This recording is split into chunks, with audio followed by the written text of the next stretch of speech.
तामियो देखने में तो बहुत तगड़ा था, भूंकता तो सुनने वाले के कानों के पर्दे फट जाते। डील भी ऐसा कि अंधेरी रात में उस पर गधी का भ्रम हो जाता, लेकिन उसकी श्वानोचित वीरता किसी संग्राम क्षेत्र में प्रमाणित न होती थी। 2-4 दफे जब बाजार के लेडियों ने उसे चुनौती दी तो वह उनका गर्व मर्दन करने के लिए मैदान में आया, और देखने वालों का कहना है कि जब तक लड़ा जीवत से लड़ा, नखों और दांतों से ज्यादा चोटें उसकी दुम ने की। निश्चित रूप से नहीं कहा जा सकता कि मैदान किसके हाथ रहा, किंतु जब उस दल को कुमक मंगानी पड़ी तो रंगशास्त्र के नियमों के अनुसार विजय का श्रेय टॉमी ही को देना उचित न्यायानुकूल जान पड़ता है। टॉमी ने उस अवसर पर कौशल से काम लिया और दांत निकाल दिए जो संधि की याचना थी, किंतु तब से उसने ऐसे सन्नीति विहीन प्रतिद्वंद्वियों के मुंह लगना उचित न समझा। इतना शांतिप्रिय होने पर भी टॉमी के शत्रुओं की संख्या दिनों दिन बढ़ती जाती थी। उसके बराबर वाले उससे इसलिए जलते कि वह इतना मोटा ताजा होकर इतना भीरू क्यों है।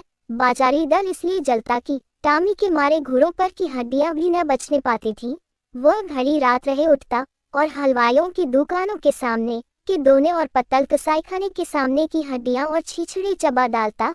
अतएव इतने शत्रुओं के बीच में रहकर टॉमी का जीवन संकट में होता जाता था। महीनों बीत जाते और पेट भर भोजन न मिलता। 2-3 बार उसे मनमाने भोजन करने की ऐसी प्रबल उत्कंठा हुई कि उसने संदिग्ध साधनों द्वारा उसको पूरा करने की चेष्टा की, पर जब परिणाम आशा के प्रतिकूल हुआ और स्वादिष्ट पदार्थों के बदले अरुचिकर दुर्ग्राह्य वस्तुएं भरपेट खाने को मिली, जिससे पेट के बदले कई दिन तक पीठ में विषम वेदना होती रही, तो उसने विवश होकर फिर सन्मार्ग का आश्रय लिया। पर दंडों से पेट चाहे भर गया हो, वह उत्कंठा शांत न हुई। वह किसी ऐसी जगह जाना चाहता था जहाँ खूब शिकार मिले, खरगोश हिरन भेड़ों के बच्चे मैदानों में विचर रहे हों और उनका कोई मालिक न हो, जहाँ किसी प्रतिद्वंद्वी की गंध तक न हो, आराम करने को सघन वृक्षों की छाया हो, पीने को नदी का पवित्र जल, वहाँ मनमाना शिकार करूं खाऊं और मीठी नींद सोऊं, वहाँ चारों ओर मेरी धाक बैठ जाए, सब पर ऐसा रोब छा जाए कि मुझी को अपना राजा समझने लगे,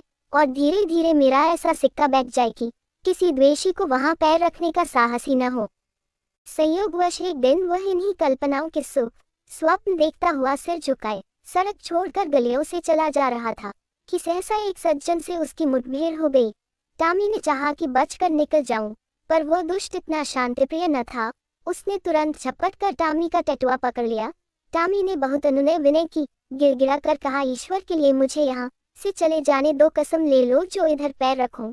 मेरी शामत आई थी कि तुम्हारे अधिकार क्षेत्र में चलाया, पर उस मदांध और निर्दयी प्राणी ने जरा भी रियायत न की। अंत में हार कर टॉमी ने गर्दब स्वर में फरियाद करनी शुरू की। यह कोलाहल सुनकर मोहल्ले के 2-4 नेता लोग एकत्र हो गए, पर उन्होंने भी दीन पर दया करने के बदले उल्टे उसी पर दंड प्रहार करना शुरू किया। इस अन्यायपूर्ण व्यवहार ने टॉमी का दिल तोड़ दिया। वह जान छुड़ा कर भागा। उन अत्याचारी पशुओं ने बहुत दूर तक उसका पीछा किया, यहाँ तक कि मार्ग में एक नदी पड़ गई और टॉमी ने उसमें कूदकर अपनी जान बचाई। कहते हैं एक दिन सबके दिन फिरते हैं। टॉमी के दिन भी नदी में कूदते ही फिर गए। कूदा था जान बचाने के लिए, हाथ लग गई मोती। तैरता हुआ उस पार पहुंचा तो वहां उसकी चिर संचित अभिलाषाएं मूर्तिमती हो रही थी। यह एक विस्तृत मैदान था, जहां तक निगाह जाती थी हरियाली की छटा दिखाई देती थी। कहीं नालों का मधुर कलरव था, कहीं झरनों का मंद गान, कहीं वृक्षों की सुखद पुंज थे, कहीं रेत के सपाट मैदान। बड़ा सुरम्य मनोहर दृश्य था। यहाँ बड़े तेज नखों वाले पशु थे, जिनकी सूरत देखकर टॉमी का कलेजा दहल उठता था, पर उन्होंने टॉमी की कुछ परवाह न की। वे आपस में नित्य लड़ा करते थे, नित्य खून की नदी बहा करती थी। टॉमी ने देखा, यहाँ इन भयंकर जंतुओं से पेश न पा सकूंगा। उसने कौशल से काम लेना शुरू किया। जब 2 लड़ने वाले पशुओं में एक घायल और मुर्दा होकर गिर पड़ता तो टॉमी लपक कर मांस का कोई टुकड़ा ले भागता और एकांत में बैठकर खाता। विजयी पशु विजय के उन्माद में उसे तुच्छ समझकर कुछ न बोलता। अब क्या था, टॉमी के पौ 12 हो गए। सदा दिवाली रहने लगी। न गुड़ की कमी थी न गेहूं की। नित्य नए पदार्थ उड़ाता और वृक्षों के नीचे आनंद से सोता। उसने ऐसे सुख स्वर्ग की कल्पना भी न की थी। वह मरकर नहीं जीते जी स्वर्ग पा गया। थोड़े ही दिनों में पौष्टिक पदार्थों के सेवन से टॉमी की चेष्टा ही कुछ और हो गई।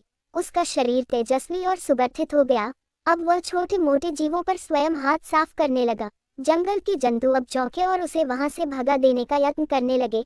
टॉमी ने एक नई चाल चली। वह कभी किसी पशु से कहता तुम्हारा फला शत्रु तुम्हें मार डालने की तैयारी कर रहा है, किसी से कहता फला तुमको गाली देता था।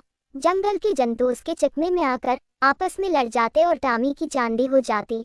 अंत में यहाँ तक नौबत पहुंची कि बड़े बड़े जंतुओं का नाश हो गया, छोटे मोटे पशुओं का उससे मुकाबला करने का साहस न होता था।